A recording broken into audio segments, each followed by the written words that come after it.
Takže čaute, volám sa Milo Šupak. Chcem vám v prvom rade poďakovať, že ste ma zvolili za hráča mesiaca. Veľmi si to vážim, cením si každý hlas. Dúfam, že budem stále vo vašich očiach taký obľúbený. V poslednom čase máme dobrú sériu. 4 zápasy sme vlastne vyhrali ligové. Pohárovi sme vyradili Podbrezovú. Zajtra nás čaká Senica. Myslím, že sa na zápas každý teší, chceme podať čo najlepší výkon.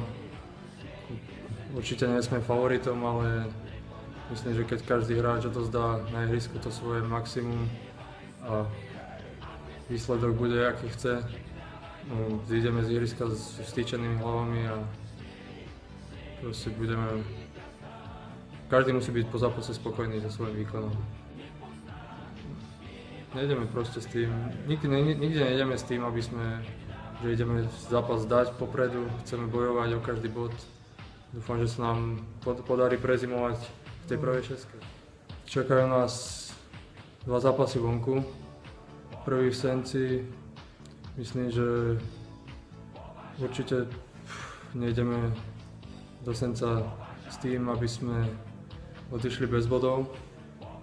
Myslím, že v tejto súťaži je to tak vyrovnané, že s každým superom sa dá hrať. Či už je to, môžete vyhrať s prvým, môžete prehrať s posledným. Takže čo bude v zime, neviem. Ako končí mi hosťovanie k 31. decembru. Akože môjim záujmom je určite zostať tu, ale nezáleží to len odo mňa. Proste sú aj iné veci, ktoré sa musia riešiť. Takže, ale každopádne môjim záujmom je zostať a hrať v Novom Meste. Každopádne najlepšie by bolo, keby hráme v tej prvej šestke a proste je to také porovnať si sily aj s účastníkmi z toho východu.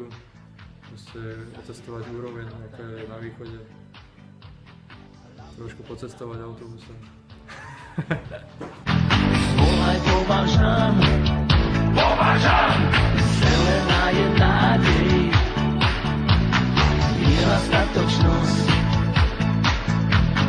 za tie farby kopeme, hlavne pre radosť.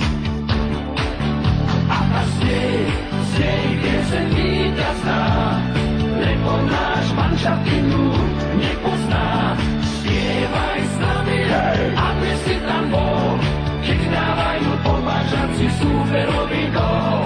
Z nej pieseň víťazná, lebo náš manšaft inú nepozná. Spievaj s nami, aby si tam bol, keď dávajú povážaci súperový gól.